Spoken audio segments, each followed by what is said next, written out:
Assalamualaikum warahmatullahi wabarakatuh.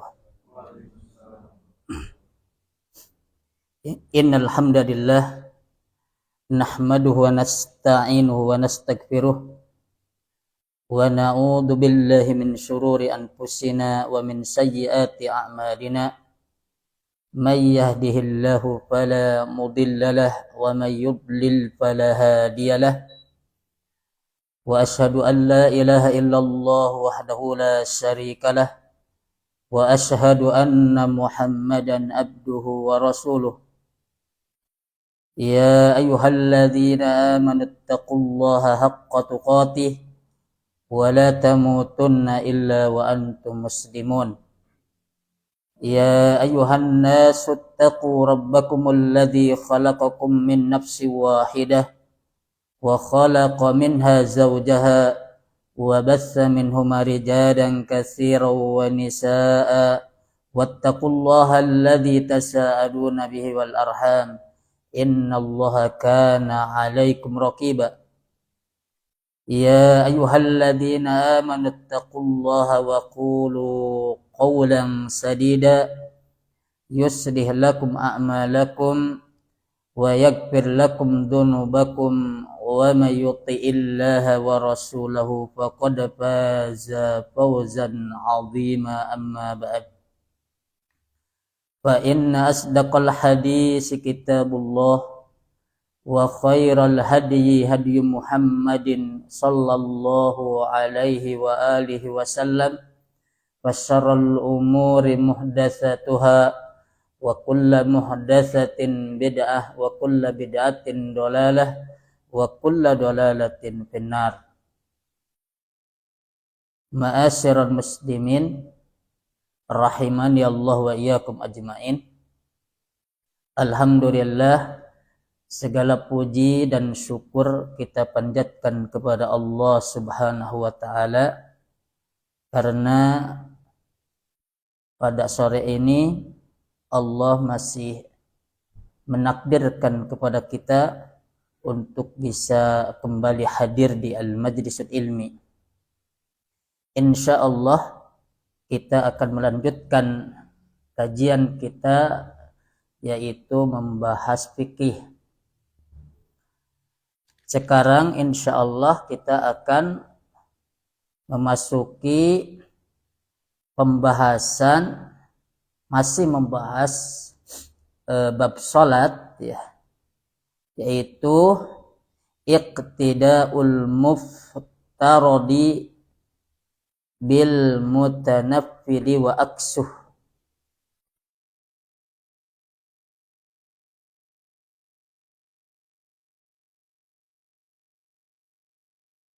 Bab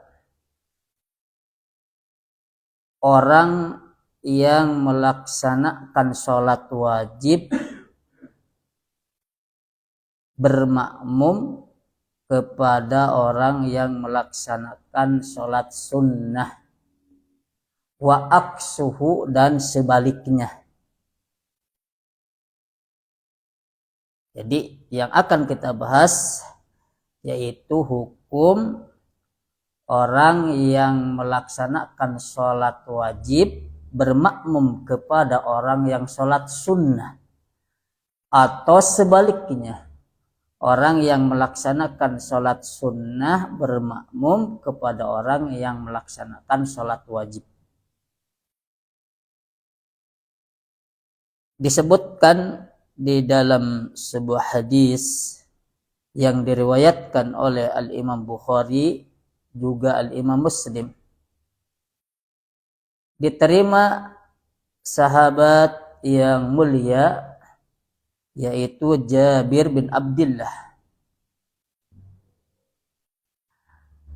anna Mu'adz bin Jabalin kana yusalli ma'an nabiyyi sallallahu alaihi wasallam thumma yarji'u fa ya ummu qaumahu. Bahwasanya Mu'adz bin Jabal, beliau sering sholat bersama Nabi. Sholat bersama Nabi. Kemudian beliau pulang ke kaumnya. Faya ummu qaumahu, maka dia mengimami mereka.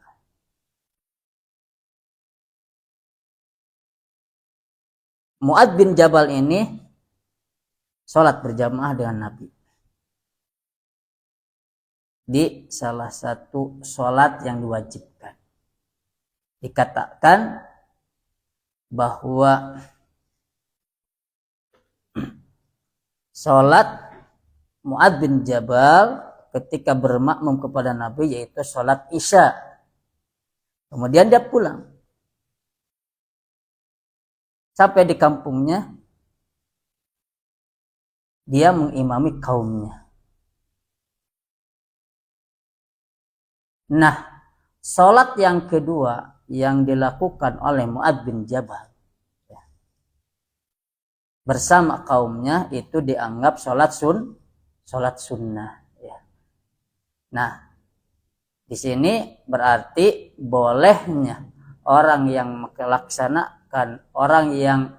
melaksanakan sholat sunnah, bolehnya orang yang melaksanakan sholat wajib bermakmum kepada orang yang sholat sunnah, boleh ya. Makanya ketika antum masuk masjid ada orang sedang sholat, antum belum sholat, ini orang ini sholat wajib atau sholat sunnah? Seandainya dia sholat sunnah, antum tetap sah, tetap sah ya. Apalagi kalau seandainya dia sama melaksanakan sholat wajib. Paham nggak sampai sini? Nah,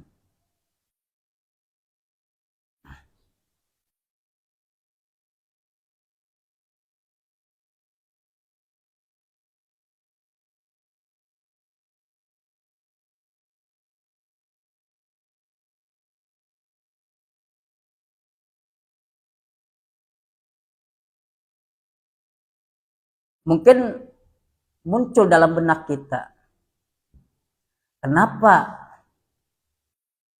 penduduk kampung yang di dalamnya ada Mu'adz bin Jabal tidak ikut saja sholat bersama Nabi?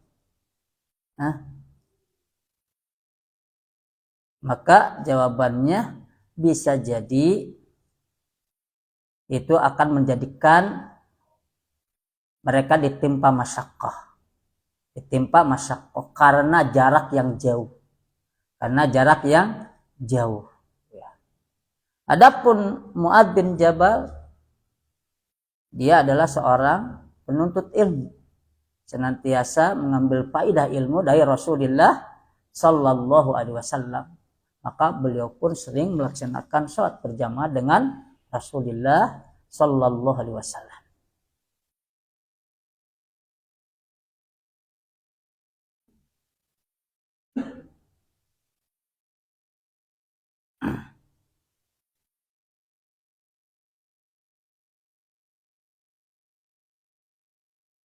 Dan Mu'adz ini ya beliau termasuk min ahlil Quran ya, min ahlil Quran, seorang minal qurra ya, yang ahli di dalam baca Al-Quran. Maka beliau sering dijadikan sebagai imam ya. Dan tentunya tafarruq beliau ya berbeda dengan kaumnya. Mungkin kaumnya disibukkan dengan urusan lain, ainu kasawah, ngebon, bisa jabana, gitu kan? Nah kalau Mu'adz beliau tafarruq, fokus dalam menuntut ilmu, ya. Makanya beliau tidak menjadikan masyaqqah bagi beliau. Misalkan kalau beliau sholat berjamaah dengan Nabi, sebelumnya beliau menuntut ilmu, kemudian beliau pulang kepada kaumnya. Adapun keadaan kaumnya tentunya berbeda. Dan kalau seandainya dipaksakan kaumnya ini sholat bersama Rasulullah, maka ini akan menjadikan mereka ditimpa masyaqqah karena jarak yang sangat jauh.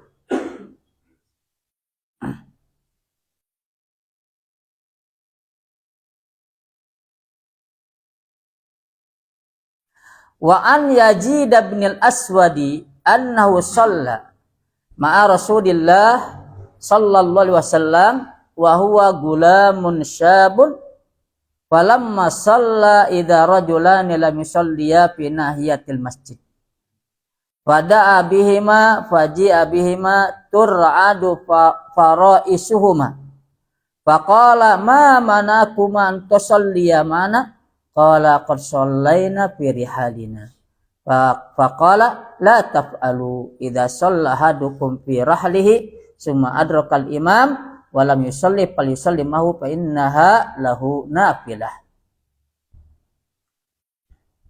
Hadis ini diriwayatkan oleh Imam Abu Dawud juga yang lainnya dari Yazid bin al-Aswad bahwasanya dia salat bersama Rasulullah SAW dalam keadaan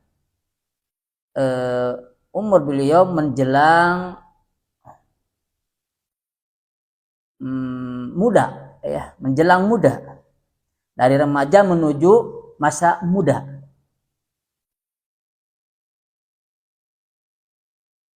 Tatkala beliau salat, ya, tatkala beliau salat, tiba-tiba ada dua orang laki-laki. Ya, terlihat oleh Yazid bin al-Aswad. Ada dua orang laki-laki. Mereka berdua tidak melaksanakan sholat dan mereka berdua diam di pojok masjid. Orang lain berjamaah, keduanya di pojok masjid. Pada abihima faja abihima turadu faro isuhuma. Maka keduanya dipanggil. Keduanya dipanggil oleh siapa? Oleh Rasulullah sallallahu alaihi wasallam.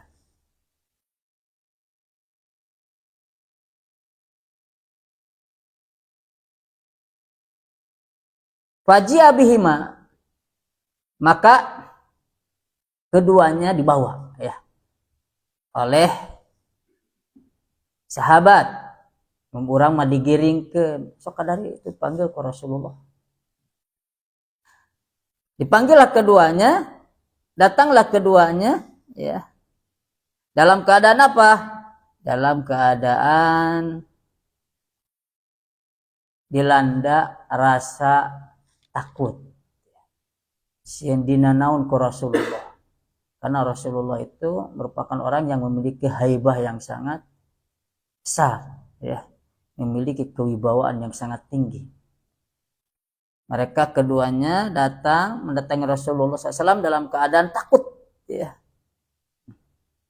Tur'adu faraisuhuma, takut yang disertai dengan lama ngagetar, kitanya ngagetar. Aya naonnya. Nah, kemudian Rasulullah SAW bertanya kepada keduanya, "Ma mana aku man tusalli mana?" Apa yang menghalangi kalian untuk melaksanakan sholat bersama kami? Kenapa kalian tidak sholat bersama kami? Apa alasannya begitu, ya? Rasul klarifikasi, insya Allah, ya. Rasul itu senantiasa tidak melupakan tabayyun, ya. Qala, lalu keduanya menjawab, qad shallaina fi rihalina. Kami telah melaksanakan sholat di perjalanan kami. Tadi kamu sudah sholat, ya. Kami sudah sholat, ya. Mungkin keduanya dalam keadaan qasar. Dalam keadaan qasar, ya. Merasa sudah sholat, datang ke masjid, ya. Tidak ikut sholat karena merasa sudah sholat, ya. Mendengar itu Rasulullah SAW bersabda, la taf'alu. Jangan kalian melakukan hal seperti itu. Idza shalla ahadukum fi rahlihi summa adrakal imam wa lam yusalli falyusalli mahu. Apabila salah seorang kalian sudah sholat di perjalanan, kemudian mendapatkan imam, dia belum sholat, maka sholatlah bersama imam. Fa innaha lahu nafilah. Karena sholat dia bersama imam itu akan menjadi sholat sunnah bagi dia. Berarti dia akan mendapatkan nilai pahala sunnah. Ini menunjukkan, dari berdasarkan hadis ini menunjukkan bahwa bolehnya orang yang sholat sunnah bermakmum kepada orang yang sholat wajib. Ya kalau tadi apa? Orang yang melaksanakan sholat wajib bermakmum kepada orang yang melaksanakan sholat sunnah. Ya kalau ini dibolehkannya orang yang melaksanakan sholat sunnah bermakmum kepada orang yang melaksanakan sholat wajib. Ya. Makanya bagi orang yang melaksanakan itu saat dalam keadaan safar sudah sholat, jangan ke masjid kalau nggak sholat mah. Ya, ya ke masjid, ngajak ke masjid, hayang ayo nanya, nanti sholat.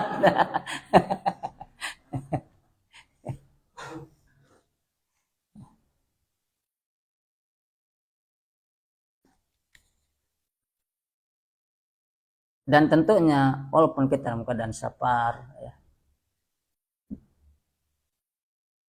berjamaah dengan imam, ya itu lebih utama. Itu lebih utama walaupun kita dalam keadaan safar. Kita sengaja ke masjid itu lebih baik. Itu lebih baik. Bahkan menurut sebagian besar para ulama tetap kewajiban untuk berjamaah itu ada hatta kepada orang yang melaksanakan safar. Ya.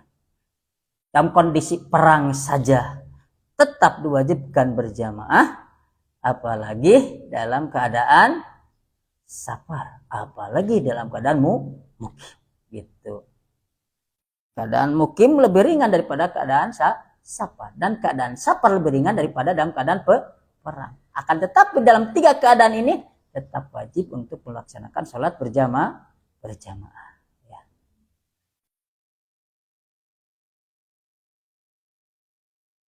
Masuk kepada poin selanjutnya, iktida'ul muqimi bil musafiri wa aksu.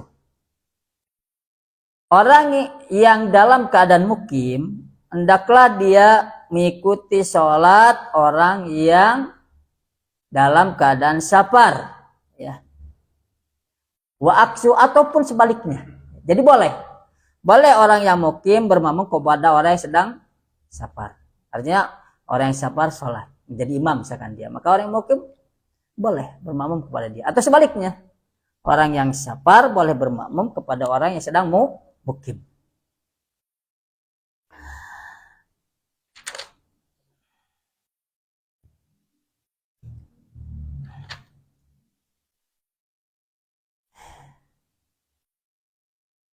Dari Ibnu Umar radhiyallahu anhu ia berkata, "Shalla Umaru bi ahli Makkah dzuhra."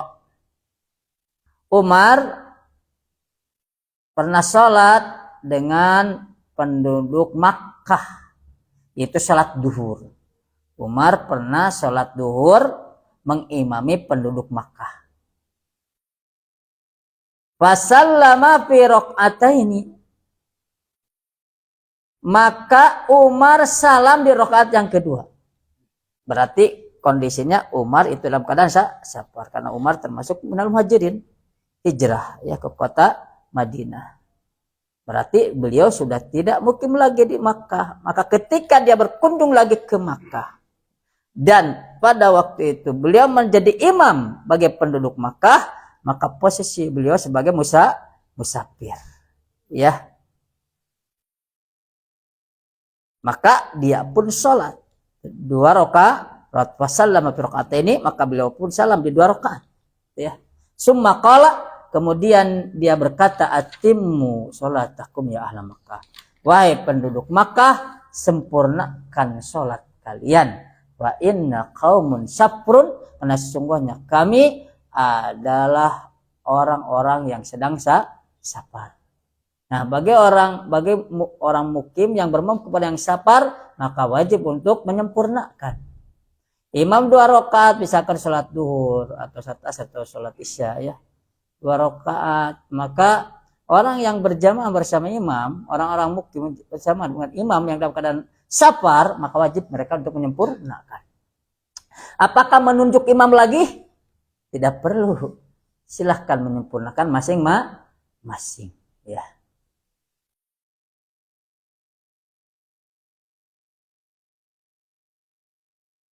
Dan tentunya kondisi seperti ini butuh edukasi, ya.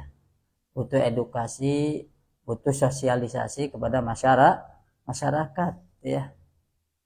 Kenapa sih masyarakat yang terbiasa kaget kan? Dan si imam juga kadang bingung, aduh mahanya cina teh. Orang ngisapar 24, 24 ya. Makanya kasih tahu dulu. Ya awal ya kalau khawatir jamaahnya tidak paham, kasih tahu dulu ya, kami dalam keadaan safar Pak. Kami mau mengqashar salat. Nanti kami 2 rakaat salam silahkan Bapak-bapak disempurnakan menjadi 4. Begitu ya.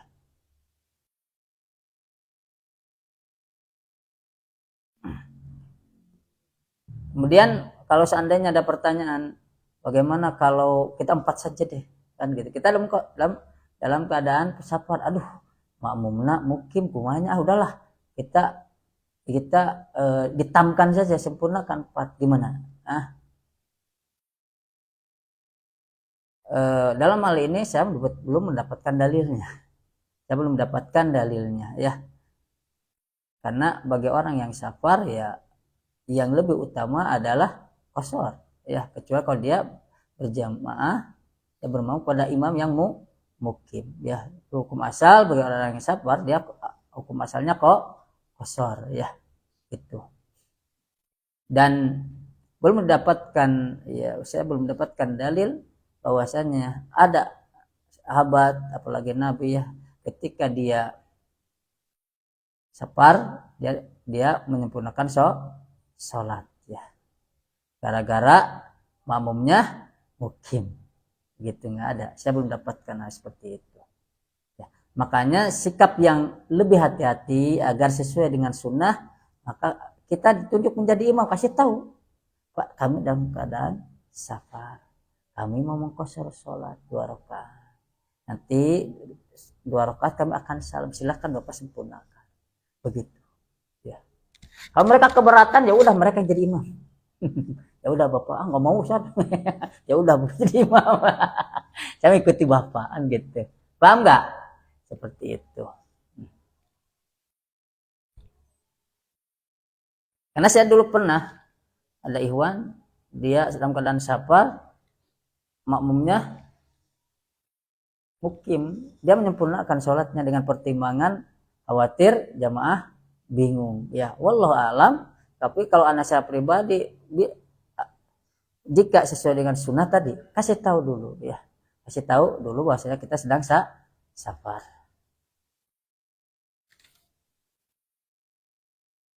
Kemudian idaktadal musafir bil mukim atama, apabila orang musafir, orang yang sedang safar ya, bermakmum kepada orang yang mukim, maka wajib menyempurnakan sholatnya. Wajib menyempurnakan sholatnya. An Musa bin Salama al-Hudalli qala, dari Musa bin Salama al-Hudalli ia berkata, Sa'altu bin Abbas, aku pernah bertanya kepada Ibnu Abbas radhiyallahu anhu, kaifa usolli idza kuntu bi Makkah, idza lam usolli mal imam, faqala rak'atain sunnat Abil Qasim. Aku bertanya kepada Ibnu Abbas radhiyallahu anhu, bagaimana aku sholat apabila aku berada di Makkah, jika aku tidak sholat bersama imam ya, dalam kondisi munfarid ya, dalam keadaan kondisi munfarid ya. Munfaridnya kena ada udzur, karena adanya udzur. Fakal artinya sholatnya bagaimana gitu kan, sholatnya bagaimana. Maka kata Ibnu Abbas, rakaatain, sholat saja 2 rakaat. Kenapa? Dalam kondisi safar. Sunnatu Abil Qasim itu adalah sunnahnya Rasulullah sallallahu alaihi wasallam. Abil Qasim merupakan kunyahnya Rasulullah sallallahu alaihi wasallam.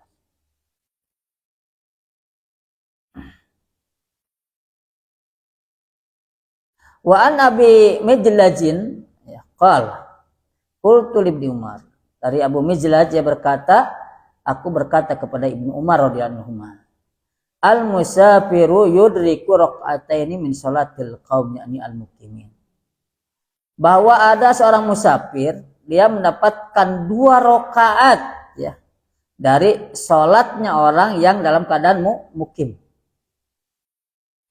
bermakmum kepada orang mukim, 4 rakaat ya. Nih kan seorang musafir kan 2 rakaat kan hukum asalnya, kalau dia sendiri kan 2 rakaat. Nah ini kita 2 rakaat nih, gitu kan ya. Atuji ar-rakatani aw yusalli bi salatihim. Wahai Ibnu Umar, apakah dengan 2 rakaat tadi mencukupkan kita salat berjamaah? Ya udah, imam ngadeg, kita mah salam, gitu kan, karena ada 2 rakaat. Apa seperti itu kan gitu ya? Atau harus ikut bersama imam gitu. Oh, yusalli bi salatihim atau salat sampai selesai bersama mereka ya. Bersama orang-orang yang mukim. Bagaimana ini? Fadhahika, maka Nabi pun tertawa. Waqal, dan Nabi pun berkata, Nabi pun bersabda, yusalli bi salatihim, maka hendaklah engkau salat bersama mereka. Artinya sempurnakan salat engkau. Sempurnakan salat engkau ya. Atau dalam keadaan misalkan ya, imam yang dalam keadaan mukim, mereka sudah sholat 2 rakaat ya. 2 rakaat. Kita datang nih. Kita sebagai seorang musafir, kita ikut. Berarti sama-sama 2 rakaat. Imam salam, apa kita boleh enggak salam? Tidak boleh. Sempurnakan menjadi 4 seperti itu ya. Makanya kasusnya bisa jadi tadi ikut bersama imam dari awal, mendapatkan 2 rakaat, apakah kita salam setelah 2 rakaat atau ibu ikuti imam sampai selesai 4 rakaat? Jawabannya apa? Ikuti imam. Yang kedua, ya kita datang ke masjid ya. Di sana ada jamaah yang diimami oleh orang mukim dan sholat 2 rakaat. Kita datang. Ya. Berarti sama-sama 2 rakaat, balance ya, gitu. Apakah ketika kita mencukupkan 2 rakaat saja? Maka jawabannya tidak. Wajib kita menambah 2 rakaat. Paham nggak? Seperti itu. Kemudian poin selanjutnya, iktida'ul qadir alal qiyam bil jalis wa anu yajlisumah. Hukum orang yang mampu untuk berdiri ya, bermakmum kepada imam yang duduk ya. Hukum orang yang mampu berdiri bermakmum kepada seorang imam yang duduk. Wa annahu yajlisumahu, maka bagi dia hendaklah duduk bersama imam yang duduk walaupun dia mampu berdiri ya.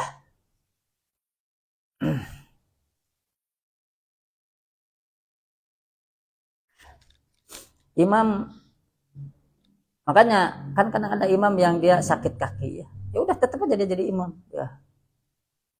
Aja dia jadi imam. Apalagi tidak ada orang lagi yang memang pantas menjadi imam. Dia salatnya duduk, maka makmum pun dalam keadaan duduk ya. Lah aneh. Ini ajaran di mana? Padahal ya ajaran Nabi itu.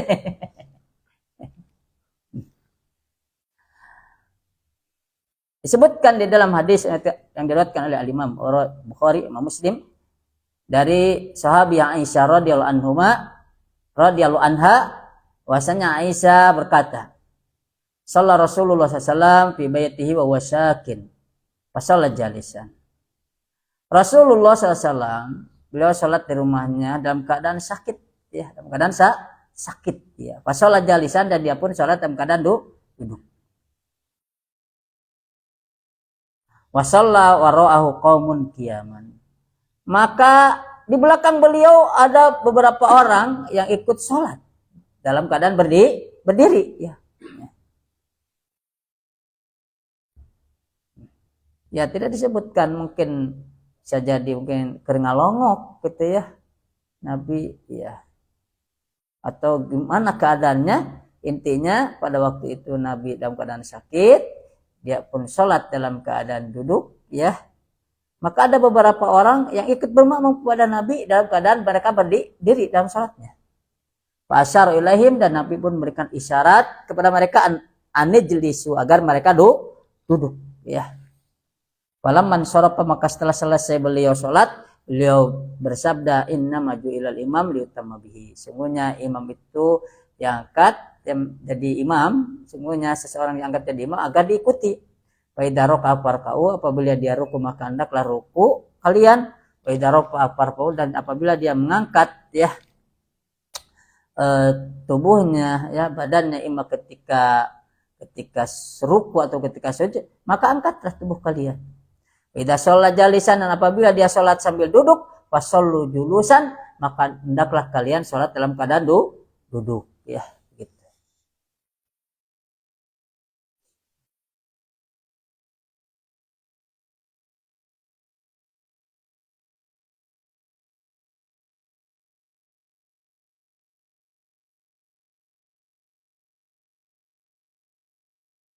Dan berdasarkan sunnah, ya duduk dalam sholat, ya dalam sholat, ya kecuali di kursi, ya di kursi ini dalam keadaan sholat duduk biasa, itu dalam keadaan bersila, ya dalam keadaan bersila. Jadi duduknya dalam keadaan bersila ini sesuai dengan sunnah, ya begitu. Dan sila ini merupakan pengganti dari gerakan sholat pertama berdiri dan dalam keadaan ruku, ya dalam keadaan ruku. Adapun ketika dia sujud, duduk di antara dua sujud, ya dan termasuk tahiyat, maka hendaklah dia duduk sebagaimana duduknya ketika dia sholat, ya. Adapun ketika misalkan takbir, maka dalam duduknya itu dalam kondisi bersila, ya.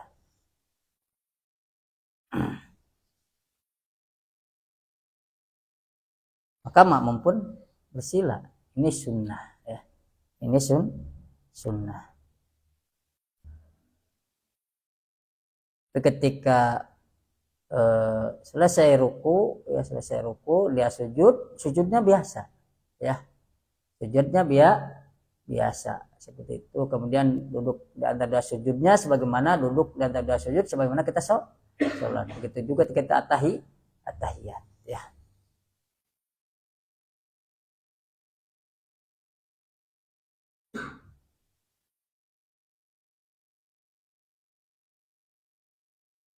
Adapun orang yang duduk pakai kursi, ya pertama gini, saya kadang-kadang suka melihat, ya orang yang duduk di atas kursi padahal dia mampu untuk berdiri, ya. Karena kata Nabi, sholli qaiman. Sholli qaiman. Kan ketika itu seorang sahabat namanya Imran bin Husain bertanya kepada Rasulullah SAW, ya Rasulullah, ini bawasir, innali bawasir, ya Rasulullah, aku terkena penyakit ambeien, gitu, ya. Apakah boleh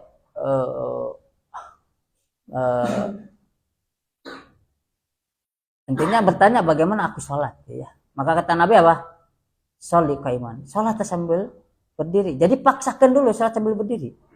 Makanya kan kadang Nabi kalau sholat itu sambil apa? Bawa tongkat, bersandar ke tongkatnya. Begitu juga sahabat, sampai ada yang bersandar ke tiang masjid. Artinya selama kita mampu untuk berdiri, begitu. Walaupun di sana ada masyaqqah. Karena hukum asal berdiri dalam sholat adalah rukun sholat, ya. Begitu. Saya sering, ya dapatkan ada jamaah sebenarnya dia mampu berdiri tapi dia nyaman duduk di atas kursi, ya. Padahal dia mampu berdiri, ya. Nah, ini tidak boleh, ya begitu. Adapun seandainya misalkan dia berdiri dia tidak bisa ruku, misalkan, ya tidak bisa ruku, berisyarat seperti itu. Tapi ketika dia mampu berdiri maka hendaklah berdiri, ya walaupun masyaqqah bagi dia, kalau perlu bersandar ke dinding tidak masalah, penting dia berdiri begitu, ya.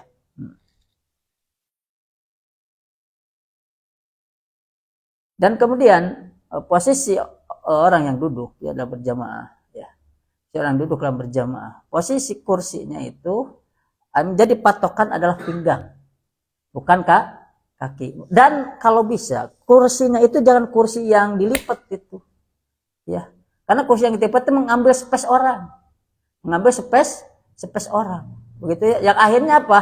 Yang akhirnya pas bagian ada yang kursi tidak diisi sakinya, karena kehalang kursi. Makanya kursinya kursi yang bulat, ya bukan kursi yang di apa? Oh ditutup, ya. Bukan kursi yang dilepet kan? Kursi yang dilepet kan kakinya 4, benar nggak? Kakinya 4, ada yang ke sini, ada yang ke sini. Yang akhirnya ketika di depan, akhirnya dikedepankan dia berada di depan posisinya. Ketika di belakang menghalangi orang. Ketika akhirnya apa? Posisi di sini tidak diisi sama orang. Begitu. Maka diusahakan si kursinya itu kursi yang bulat aja, ya. Dan menjadi patokan sejajarnya itu adalah pinggang. pinggang ya, atau ini apa namanya, imit ya. Jadi posisinya duduk, dia duduk bukan kaki.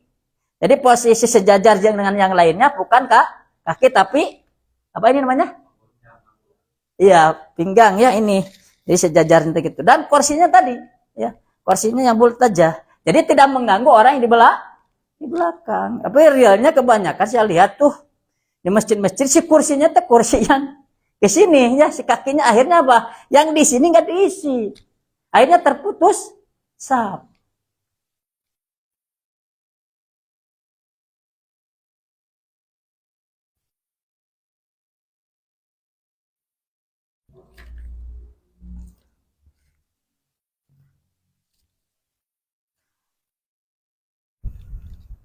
Kita lanjutkan. An Anasin radhiyallahu anhu qala saqatan nabiyyu sallallahu alaihi wasallam an farasin wajuhisha sikul aiman fadakhalna alaihi na'uduh fadaratis salatu fasalla bina qa'idan fasallaina wara'ahu qu'udan falamma qada as-salat qala inna ma ju'ila al-imam liyutamma bihi wa idza kabbara fakabbiru wa idza sajada fasjudu wa idza rafa'a farfa'u wa idza qala sami Allahu liman hamidah faqul rabbana walakal hamdu wa idza shalla qa'idan fasallu qu'udan ajma'un. Anas berkata, Nabi sallallahu alaihi wasallam pernah jatuh dari kudanya. Maka bengkaklah lambung sebelah kanannya. Ya. Menunjukkan Nabi tidak tahu perkara gaib. Betul tidak? Di antara faedah ada ini, Nabi tidak tahu perkara gaib. Kalau seandainya Nabi tahu perkara gaib, ya bakal labuh mau naik kuda. Ya, kan naik kuda ini bakal labuh. Itu Nabi loh. Itu Nabi. Ya Nabi tidak tahu perkara gaib. Ya. Nah, makanya kata Nabi, lau kuntu alamul gaib lastaksartu minal khair. Kalau seandainya aku mengetahui perkara gaib, maka pasti aku akan memperbanyak kebaikan. Faedahnya tadi para Nabi dan Rasul itu hukum asal tidak mengetahui perkara gaib. Kalau terkadang Nabi menjelaskan perkara gaib, itu pun berdasarkan wahyu dari Allah. Ya. Anas yang menceritakan bahasanya Nabi SAW jatuh di kuda menjadikan lambungnya bengkak, ya lambung sebelah kanannya bengkak. Maka kata Anas, kami pun para sahabat menjenguk beliau. Tibalah waktu sholat, ya tibalah waktu sholat. Ya pasal bina qaidan, dan beliau pun mengimami kami sholat dalam keadaan duduk, ya, pada duduk. Dan kami pun sholat di belakang beliau dalam keadaan duduk, gitu ya. Berarti para sahabat sudah paham, ya. Maka tatkala selesai sholat, beliau pun bersabda, sungguhnya dijadikan imam itu agar diikuti. Apabila dia bertakbir, maka hendak kalian bertakbir, dan ketika dia sujud, hendaklah kalian sujud, dan ketika dia bangkit ya dari rukuk dari sujud, maka bangkitlah kalian. Dan apabila dia berkata sami Allahu liman hamidah, maka ucapkanlah rabbana walakal hamdu. Dan apabila dia salat dalam keadaan duduk, maka hendaklah salat kalian pun semuanya dalam keadaan duduk. Ya.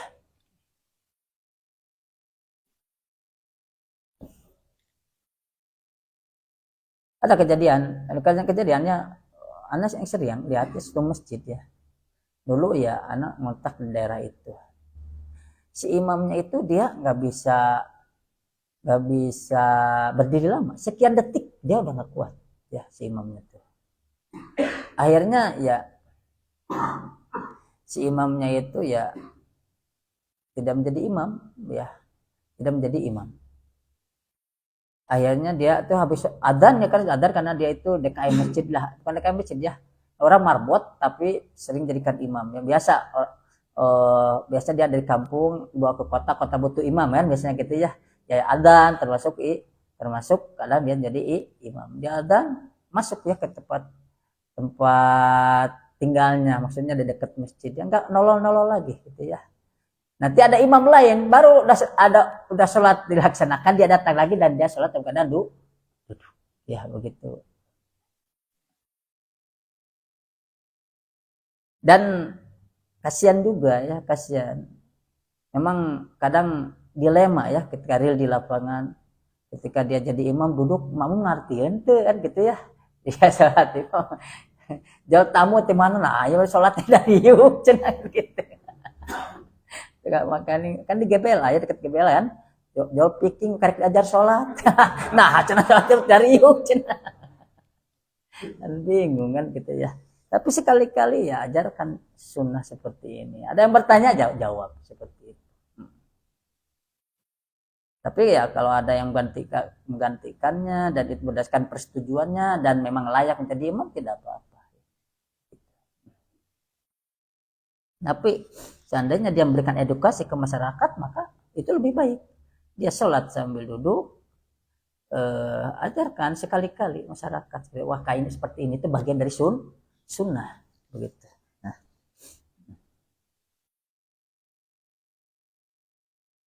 Kemudian selanjutnya al-ma'mumul wahid yakum an yaminil imam bihidai sawa. Bahwasanya jika makmumnya satu orang, ya, maka hendaklah dia berdiri di sebelah kanan imam. Ya. Berdiri persis ya sejajar dengan imam di sebelah kanan imam. Ya. Maka imam hiji, makmum hiji, maka posisi makmum di sebelah kanan imam dan sejajar dengan imam. Paham nggak?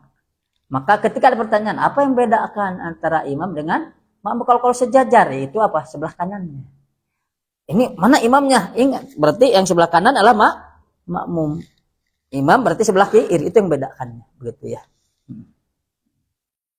Adapun kebiasaan di sebagian besar masyarakat mundur sedikit ya, itu tidak ada dalilnya. Yang saya tahu itu tidak ada dalilnya, gitu ya.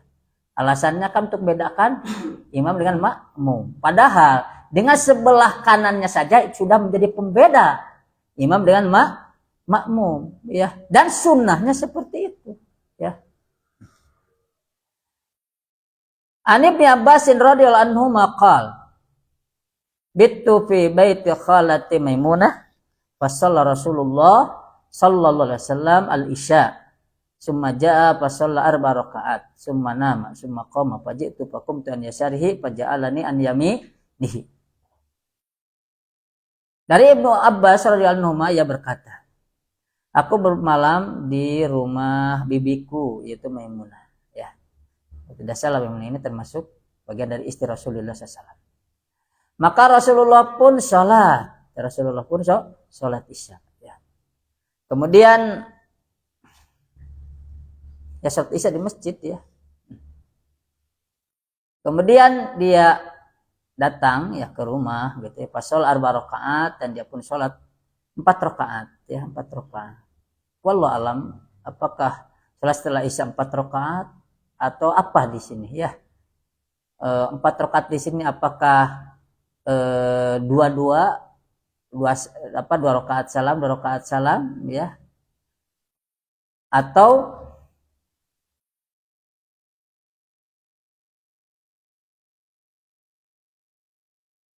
sekaligus 4 rakaat ya.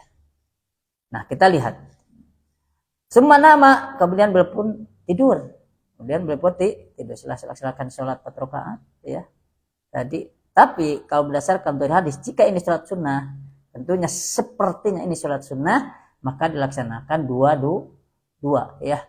Kenapa? Karena kata Nabi mengatakan sholatul laili wan nahar masna. Bahwasanya sholat sunnah yang dilakukan di malam hari atau di siang hari itu dilakukannya 2 rakaat. Ketika disebutkan dalam hadis secara dhahir 4 rakaat, maka maknanya dilaksanakan 2 rakaat. Ya. Seperti itu. Termasuk sholat duha ya. Sholat duha disebutkan dalam riwayat Nabi melaksanakan sholat duha berapa rakaat? 2 rakaat. Tadi mengatakan 4 rakaat, 6 rakaat, 8 rakaat ya. Bahkan mengatakan 12 rakaat. Itu laksanakannya berapa? Langsung 6 rakaat tidak, tapi laksanakan 2 rakaat. Ya begitu. Karena kata Nabi tadi, sholatul laili wan nahari masna. Bahasanya sholat sunnah yang ada di siang hari atau di malam hari itu dilaksanakannya 2 rakaat ya.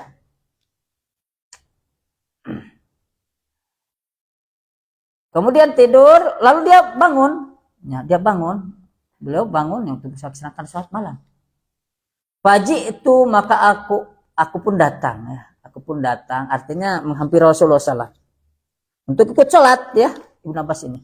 Fakum tu al yasari, aku pun sholat di sebelah kiri beliau ya sholat. Nabi tiba-tiba Abu Bakar sebelah kiri, Ibnu Abbas sebelah kiri Rasulullah SAW.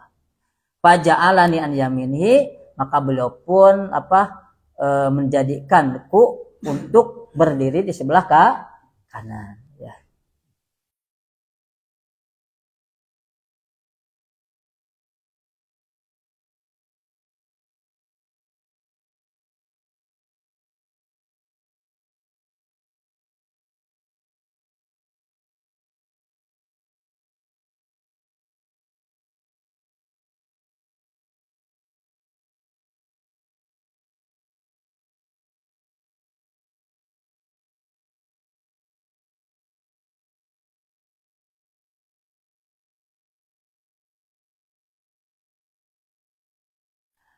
Kemudian disebutkan di dalam riwayat lain bahwasanya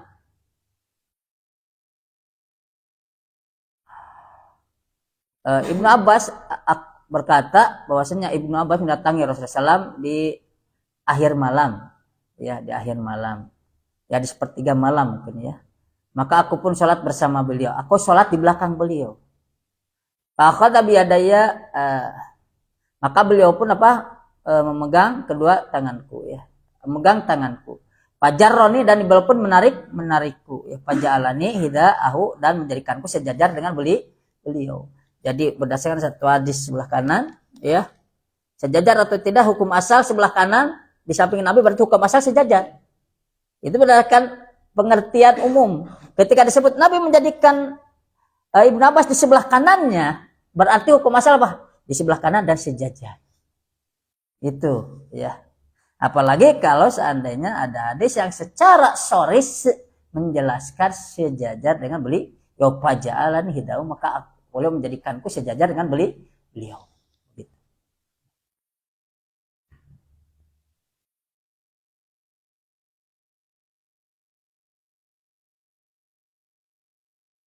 Hanya saja ya beliau ajarkan sunnah ini.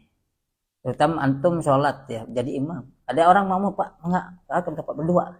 Kata mundur saya, kita suruh Pak sejajar. Ini sunnah Nabi kita kalau sholat 2 rakaat sejajar.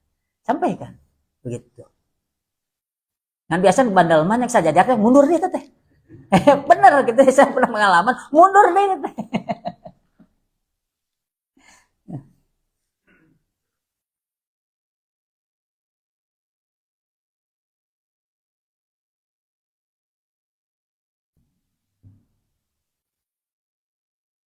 Al-isnani fasaidan yakumani khalfam imam. Jika makmumnya 2 orang lebih ya, dari 2 sampai lebih, maka hendaklah berdirinya di belakang imam ya, belakang imam ya, sebagaimana lebih dari 2 ya, dari 2 ke atas, maka posisi makmum sebagaimana salat biasa ya, di belakang. Tidak segitiga, tidak ya, tinggal di segitiga, enggak seperti itu ya. Nah.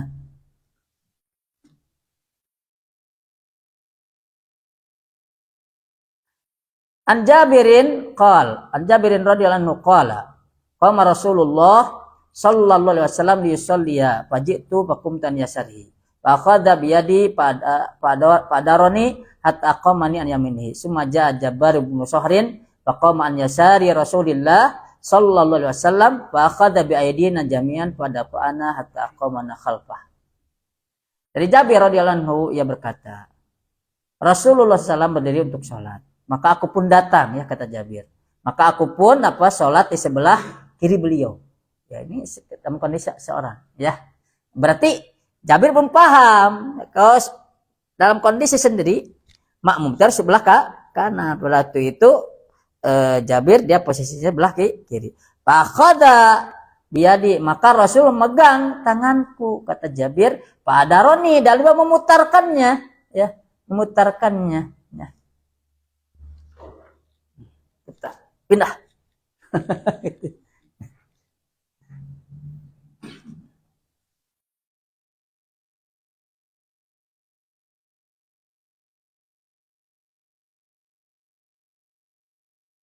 hatta aqamani an yaminihi, dan dia pun menjadikan posisi sholatku, ya berdiriku di sebelah kanan beliau, ya.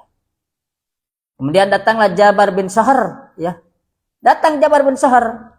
Pakoman yasari Rasulullah SAW, kemudian dia pun berdiri di sebelah kiri Rasulullah SAW, seimbang. Seimbang, ya. Maka fa'akhadha bi'aidina jami'an, maka Rasulullah pun mengambil tangan-tangan kami seluruhnya pada fa'ana, dan mendorong kami, ya, mendorong ke belakang. Mendorong ke belakang hatta qamana khalfahu, dan menjadikan kami berada di belakang beliau. Nah, ini sunnah, ya. Ini sunnah. Antum amalkan aja. Ketika ada orang tanya, ya kasih dalilnya. Begitu, ya.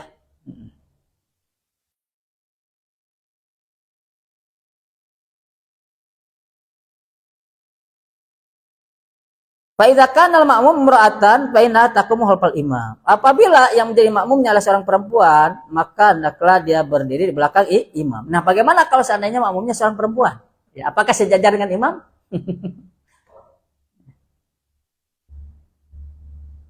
Termasuk istri kita, ya, termasuk anak perempuan kita, apakah sejajar dengan kita? Maka perhatikan hadis selanjutnya. An Anas bin Malik anna Rasulullah sallallahu alaihi wasallam shalla bihi wa bi ummi aw khalati qala fa aqama an yaminhi wa aqama al-mar'ah khalfana. Rasulullah SAW mengimami Anas bin Malik, ya. Nah, Anas bin Malik itu kan beliau selama 10 tahun tinggal di rumah Rasulullah SAW, menjadi khadim, menjadi pembantu beliau Rasul. Berarti pembantu Rasulullah SAW, ya. Maka Rasulullah pun mengimami Anas, mengimami ibunya, ya, atau mengimami bibinya, ya.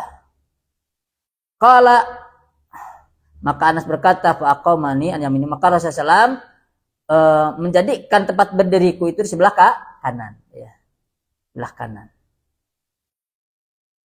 Wa qama al-mar'ah khalfana, dan menjadikan perempuan di belakang walaupun sendiri.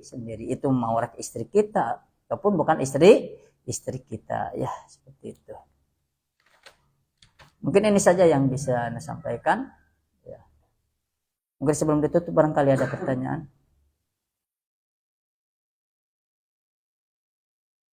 Alhamdulillahnya caang, tapi pas pulang aduh nyarik nanya. Enak kalau saya nggak ditanya. Kita tutup dengan kafaratul majelis. Subhanakallahumma wa bihamdik, asyhadu an la ilaha illa anta, astaghfiruka wa atubu ilaik. Assalamualaikum warahmatullahi wabarakatuh.